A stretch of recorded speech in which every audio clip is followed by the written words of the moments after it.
Hey everybody, welcome back to the Audio Cycling YouTube channel, where today we're going to be taking a look at Tre Valli Varesine, or Tre Valli Varesine, I apologise, and yes, I would have made one for Coppa Bernocchi, which happened today, but obviously the start list was announced like 10 minutes before the start of the race, so I just wasn't going to make a video that late. It's just pretty pointless, but anyway. Tre Valli Varesine usually ends in some sort of reduced kind of sprint. Used to definitely be amongst punchers. Last year it was amongst more climber types, with Van Wilder pinging it off the front to take the win. But usually you see either somebody goes solo and then there's a group behind sprinting, or there's a small group who gets up the road and wins, and then there's another group kind of behind sprinting. So it's generally better to look at climbers and punchers for this race. Obviously Pogacar, yeah, you should probably just pick him. I don't think there's any sort of deliberation for that, so I won't waste your time and tell you why you should or should not. You probably just should. I also don't know what the weather's going to be like for this race. That could have a big impact on it. But Pogi obviously was fine in Giro dell'Emilia where the weather was bad, so I don't think he will be too bothered if it is raining. Evenepoel, in the two races he's done since World Champs, both in Italy, Giro dell'Emilia and Coppa Bernocchi today, just hasn't got the results there. He obviously attacked today in Coppa Bernocchi. I haven't seen what happened there, but yeah, Evenepoel just seemingly not hitting the mark in the last couple of races. I'm not sure whether that's just bad luck or there's something more to it, but Evenepoel, maybe a couple of question marks, but in theory it's very possible him and Pogacar ride off into the distance together and nobody sees him again. That's very much a likely scenario that could happen.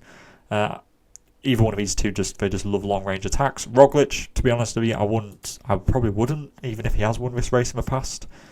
I just haven't seen enough of him. I think he's probably peaking for Il Lombardia, and therefore I just don't think that he'd be that great of a pick, especially when we've got Roger Adlia, who's in great form and I think really suits this race.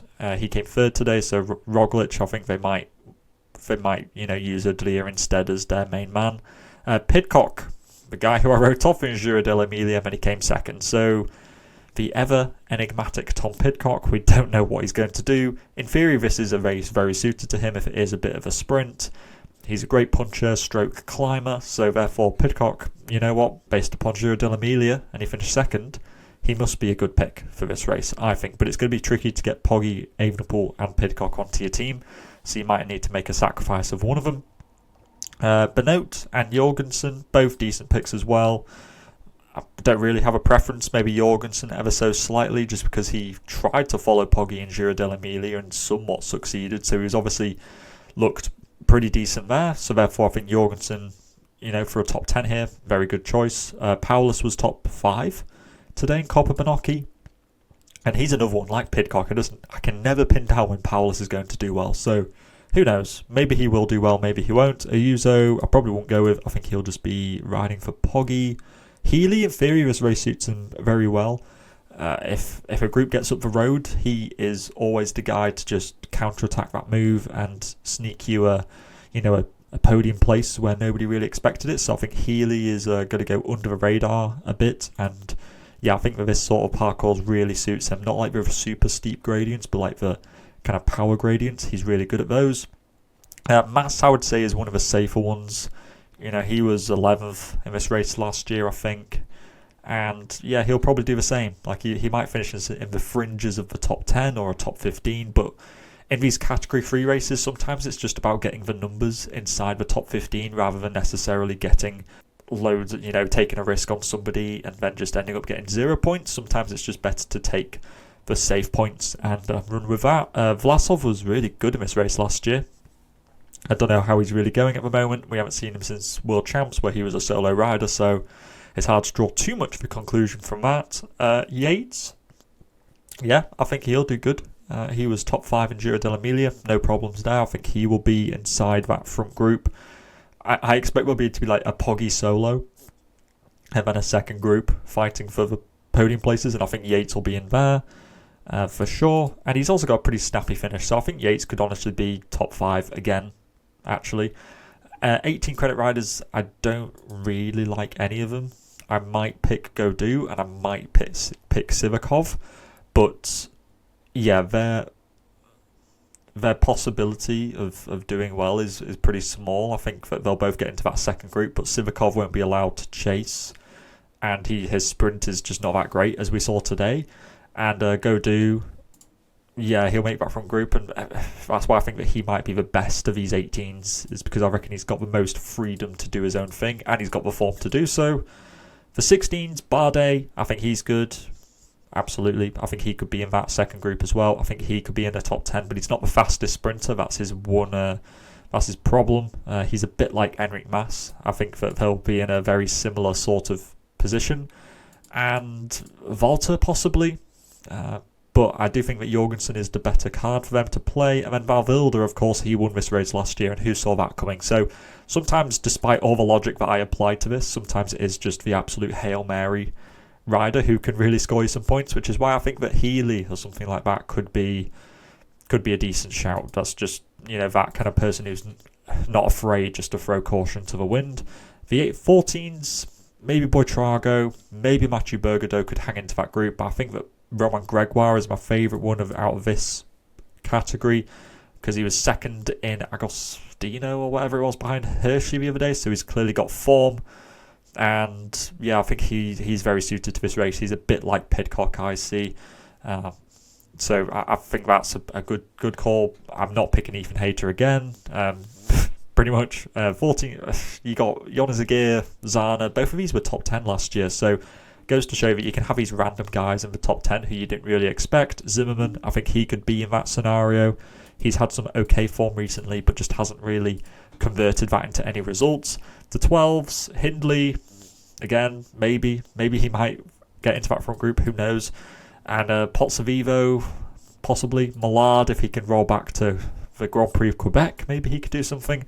And Stan van Tricht, who would have seen him winning today? Who would have paid 12 credits for him? Who knows? But you know what? He won today. You could very well take a punt on him this time round, because he, winning today, that didn't just happen by chance. He's clearly got good form. So Stan van Tricht, why not? You could very well go with him. It wouldn't surprise me if he did well tomorrow. 10s, Kelderman, for sure. Yeah, he could do something. He was top 10 in Giro dell'Emilia. Scaroni, very similarly. I think he was top 15. So I would be looking at Scaroni as well. And Vermarker. Those are the best ones for sure. Neither of them especially better than the other, but those are for sure the best ones. Kevin Vermarker, I don't know. I'd say that Scaroni or Vermarker have the best chance, just because they've got less leadership ahead of them, whereas Kelderman might have to work for Benoit or Jorgensen. Adlia, obviously, he's probably the best 8 credit rider. He's in incredible form at the moment, and I think he's almost a bit of a must-have pick at the moment, so I would be almost screaming from the rooftops to take Roger Adlia. Piganzoli, third at Giro dell'Emilia. Again, who saw that coming? Maybe he could do something similar here. If not, I think he'll be a great one to earmark for Il Lombardia if you don't pick him this time around. Taberi, again, maybe he could do something. He DNF'd Giro dell'Emilia, so who really knows what kind of form he's actually in. And then into the 6s. There's actually not that many in the 6s which I think are that good. You could go Lipovitz, but somebody in Red Bull's going to have to work on the front, and maybe it'll be him, maybe it won't be. But he's certainly one, and yeah, honestly, he's the only one that I like in the 6s. And then in the 4s, there's De Pretto, who, again, he was top 10 in Agostino, whatever it was called, the other day. Gruel was 8th in Britannia Classic. Not Brabant Sipel, that was so long ago. Gruel, yeah, he was 8th in Britannia Classic. Very tough race, so maybe he could do something here. And then, of course, Archie Ryan, a very safe 4 credit rider for you to be going with, and one I would recommend as well. Funnily enough, even though I kind of poked fun at it, Nairo actually did quite well the other day in Giro dell'Emilia, so who would have guessed? This is my team at the moment. We've got Pogi, Pidcock, Vermarker, Jorgensen, Adlia, and Ryan. I'm going with a bit of a... It's a hard team to make. I did have something like with Evenepoel in here, and then I had Bardet, But I don't know, I just didn't really like the look of that. I think that Pidcock, finishing second the other day, wasn't a fluke. You know, he must have had decent legs.